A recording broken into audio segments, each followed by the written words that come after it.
Hello বন্ধুরা, আমি আবারও চলে এলাম নতুন একটা রেসিপির সঙ্গে। আজ আমি আপনাদের সঙ্গে শেয়ার করব এই যে পেঁপে আর ডিমের একটা ইউনিক রেসিপি। থাম্বনেল দেখে আপনারা বুঝতেই পেরে গেছেন। তো চলুন এখন আমি এই পেঁপেটা কাটতে কাটতে আপনাদের সঙ্গে কিছু গল্প করি।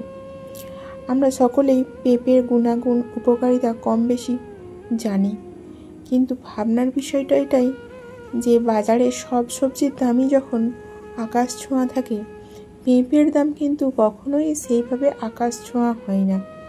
এর আসল কারণটা মনে হয় সারা বছর অ্যাভেলেবেল বলে, নাকি মানুষ খেতে চায় না, ডিমান্ড কম বলে, তা জানি না। যাই হোক, পেঁপের দাম কিন্তু সবসময় একটু কমই থাকে। যারা ভিডিও দেখছেন তাই সকলকেই বলবো, সারা বছর অ্যাভেলেবেল এইরকম একটা কম দামের সবজি ভাজাই পোড়াই ডালে ঝোলে একটু রাখতে চেষ্টা করবেন পাতে। তো চলুন, পেঁপেটা আমার কেটে নেওয়া হয়ে গেছে, ধুয়ে নিলাম। এখন আমি কিছুটা মশলা বেটে নিচ্ছি। মশলা মানে এই যে আদা আর রসুন, এটা আমি খুব সুন্দর করে পেস্ট করে নিলাম।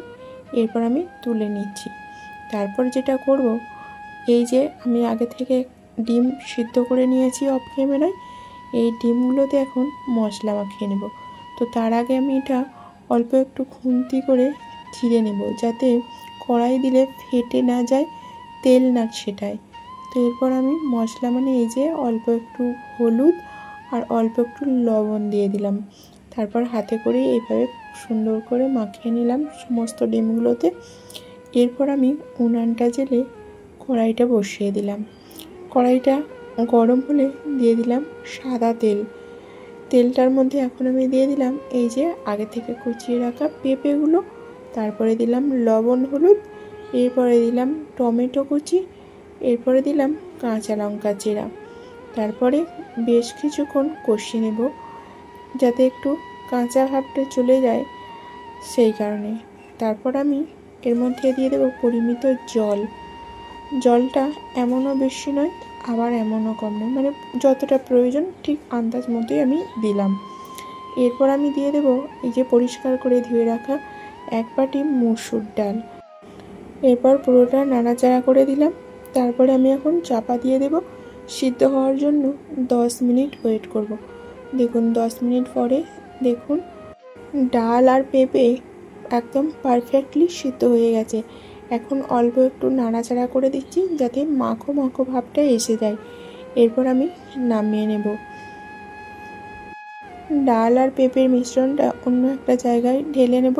তারপর কড়াইটা পরিষ্কার করে আমি আবারও উনানে বসিয়ে দেব। কড়াইটা গরম হলে দিয়ে দিলাম অল্প একটু সাদা তেল। এরপরে যে ডিমগুলোতে আমি লবণ হলুদ মাখিয়ে রেখেছিলাম, ওইগুলো এখন আমি ভেজে নেব। ডিমগুলো আমার ভাজা হয়ে গেছে, এখন আমি তুলে নেব। এরপর ওই তেলের মধ্যেই দিয়ে দেব কিছু ফোড়ন। এই যে এখানে রয়েছে গোটা জিরা, তারপরে দিলাম দুটো তেজপাতা ক্রাশ করে দিলে এর যে ফ্লেভারটা খুব ভালো বের হয়। তারপরে দিলাম দুটো বড় সাইজের পেঁয়াজের কুচি। এরপর অল্প একটু নাড়াচাড়া করে দিলাম। তারপরে দিয়ে দেব এই যে বেটে রাখা আদা রসুনের পেস্ট। তারপর আমি আবার একটু নাড়াচাড়া করে দেব। এরপরে দিয়ে দিলাম লঙ্কার জিরার পাউডার। তারপর আবার কিছুক্ষণ নাড়াচাড়া করে ভাজা ভাজা করে নেব। এখানে আর জল দেব না, যেহেতু এটা ফোড়ন হিসেবে ইউজ করছি, তাই জল দিলে আর যে ফ্লেভারটা স্ট্রং থাকবে না, সেই কারণে জল না দিয়েই এইভাবে ভাজা ভাজা করে নিলাম। এরপর আমি দিয়ে দিলাম ডালের মিশ্রণটা। তারপরে দিলাম 1 চামচ গরম মশলা পাউডার। 1 চামচ মানে এই ছোট্ট মশলার চামচের 1 চামচ। এরপর অল্প একটু নাড়াচাড়া করে দিলাম। তারপর এই যে ভেজে রাখা ডিমগুলো এখন দিয়ে দিলাম। তারপর আবারও একটু নাড়াচাড়া করে দেব। তারপর ঢাকা চাপা দিয়ে আমি অল্প কিছুক্ষণের জন্য বসিয়ে রেখে দেব। তো দেখুন আমার রেসিপিটা এখন কমপ্লিট। আপনাদের কেমন লাগছে অবশ্যই কমেন্ট করবেন। আর এই রকম একটা অসাধারণ সুস্বাদু স্বাস্থ্যকর রেসিপির টেস্ট পেতে হলে অবশ্যই রেসিপিটাকে ফলো করে একদিন বাড়িতে বানিয়ে নেবেন। সুস্থ থাকবেন, ভালো থাকবেন বন্ধুরা। আজ তাহলে আসি, আবারও দেখা হচ্ছে পরবর্তী ভিডিওতে নতুন একটা রেসিপির সঙ্গে।